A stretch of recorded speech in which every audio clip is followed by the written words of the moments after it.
Hello everybody, welcome to our video on inheritance tax. I'm Dan Barrett, a Chartered Financial Planner, and today I'm joined by my colleague and fellow Chartered Financial Planner, Ollie. Ollie is also the Director of Pensions Financial Planners. So Ollie, IHT is really back in the limelight, isn't it? Due to recent budgetary changes. The budget back in October had some pretty big surprises. So we'll cover some of those in today's episode as well. But let's get started with the basics. In terms of inheritance tax, what is it? Who needs to pay it? How does it operate? Hi, Dan. So, inheritance tax is essentially a tax on your estate when you pass away. So, if someone's to die and their assets exceed the allowances that are available, then potentially there's a tax of 40% to pay on the assets over the limits. So there are two limits that are available. There's the nil rate band, which everybody is entitled to, which is £325,000. And then if you have a main residence and you're passing that to what are classed as direct descendants, then you may be eligible for up to 175,000 of additional allowance.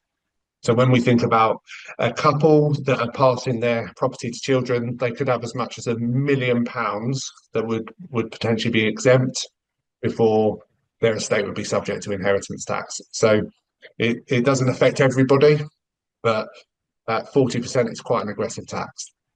Yeah. Okay. So in that example there, if you've got a married couple that had an estate of say 2 million, they're passing on their residence, their main home, to their children.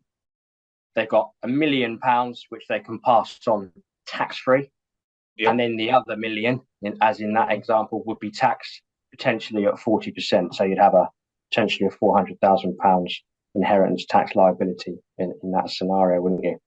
Quite aggressive. Yeah, indeed. Absolutely. Yeah, it's no wonder it's the UK's most hated tax, I think. So lovely, great. Thanks very much for that overview. So let's delve a little bit deeper now. We know that there's several exemptions. You've already covered the allowances in terms of the residence nil rate band and the nil rate band. But what other exemptions are there when it comes to inheritance tax? Maybe we'll cover this bit off together. I'll start with the first one. So sort of a fairly big one is the interspousal transfer. And what we mean by that is if one partner in a marriage or a civil partnership transfers assets across to their spouse or civil partner, that is exempt from inheritance tax, isn't it? Yeah, it is. Okay. So what are some other ones we've got? Yeah, so point two is charitable gifts or political donations. So any sum that is given to charity or a political party is exempt. So if you gift £100,000 to the RSPCA, for example, from an estate, that is automatically exempt from inheritance tax. Excellent. And we've also got the annual gifting allowance, haven't we? So the annual gift allowance is £3,000 per person per year. Okay, so you can gift up to £3,000, and it's exempt, completely exempt, straight off the bat. But if you haven't used your previous year's annual gifting allowance, you can also carry that forward, can't you? So potentially you've got up to 6,000 that you can gift away using that exemption. Yep. And the next one's the small gifts allowance. So this has been put in place for birthday presents and Christmas presents. So anyone can give £250 per person to any person that they know, and it would automatically be exempt and not subject to any of the other rules.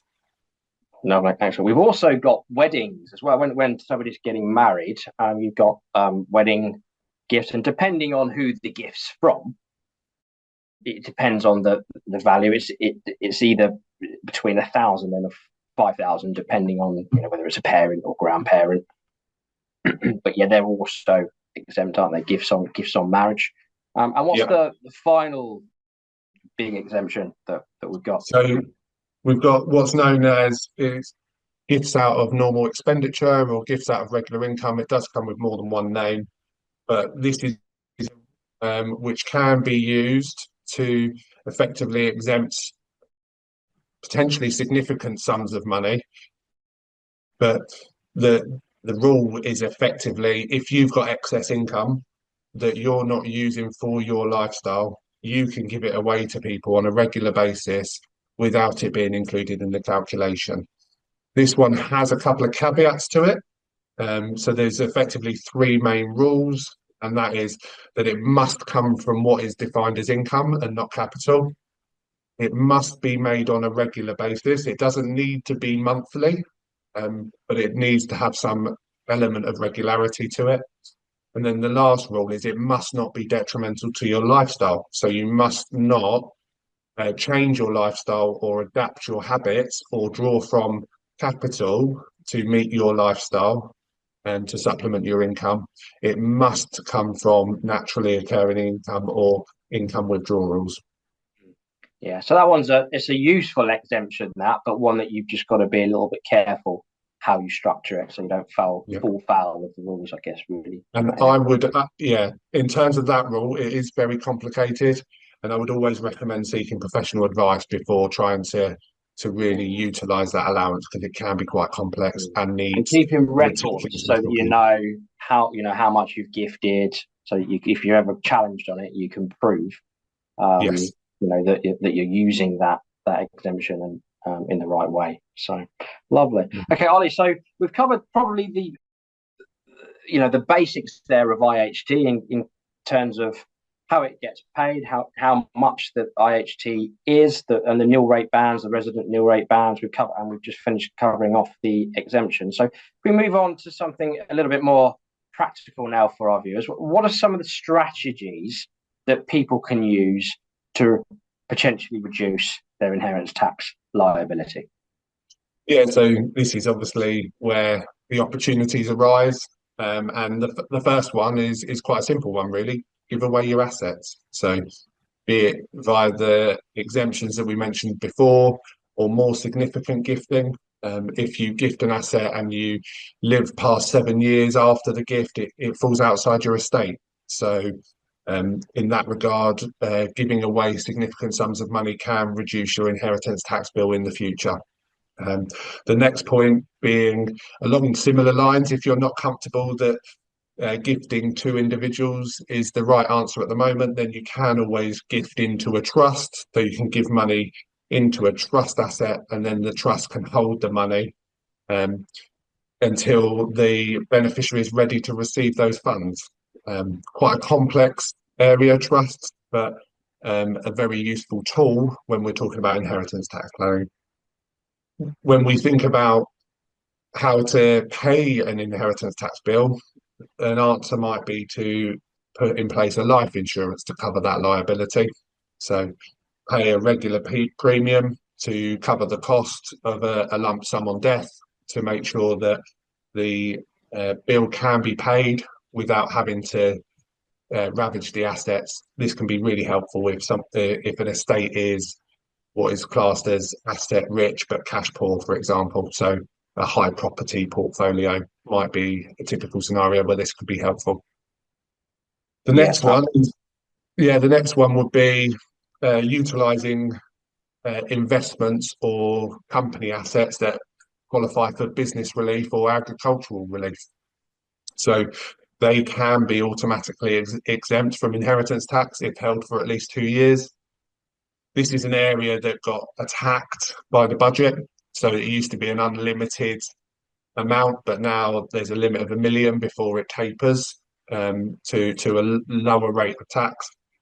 But effectively, you can invest into business relief qualifying assets and get an exemption up to £1 million. And then the one that made the real headlines in the autumn budget was pensions used to be or still are exempt from inheritance tax if they're held in trust. Unfortunately, they've going to be included in the calculation from 2027. So Yeah. that used to be our bread and butter opportunity in terms of getting assets outside the estate. But unfortunately, they've whipped that away. So we're going to have to find more proactive ways to avoid inheritance tax going forward. Yeah, and you mentioned pensions that are in trust. So by default, most defined contribution pensions, which are things like personal pensions or self-invested personal pensions, they by default are in trust, aren't they? So under the current rules, for somebody that would potentially pass away today, they wouldn't be subject to, the pension fund wouldn't be subject to IHT, but from 2027 it is going to be included as part of the overall state. Yeah, lovely, excellent. So in terms of estate planning, inheritance tax planning, how can people ensure that planning is up to date and effective? So the first one, and the one that probably gets neglected the most, is keeping your will up to date. So making sure that your instruction of what you want to happen if you pass away is correct. It is in line with your wishes. And if you're inheritance tax planning, making sure that it's going to the right person. And that might be charitable gifts, it might be interspousal transfers that you're using, but making sure that it's set up in the right way so that the rules are met in that regard. And then the second point is utilising allowances where possible. We've spoken about some of the allowances today and making sure that we're using them if the opportunity is there. So if you know someone's getting married and you want to give them money, make sure you read up and make sure that you give them what you can afford, but what will be eligible. And then if your circumstances are getting more complex than you feel comfortable with, then importantly, seek professional advice. Because inheritance tax is an aggressive tax. It can be the largest tax that you may pay or your estate may pay. So seek advice if you feel like it's something that you want to be proactive with. Getting your head around inheritance tax and trying to understand all the different exemptions and all the different planning opportunities, it's going to be pretty difficult to do that on your own unless you've already got specialist knowledge in that area. So really good point really to speak to chartered financial advisors, independent chartered financial advisors, or indeed solicitors and specialist estate planners. So last point, there is one more, the big one: keep good records.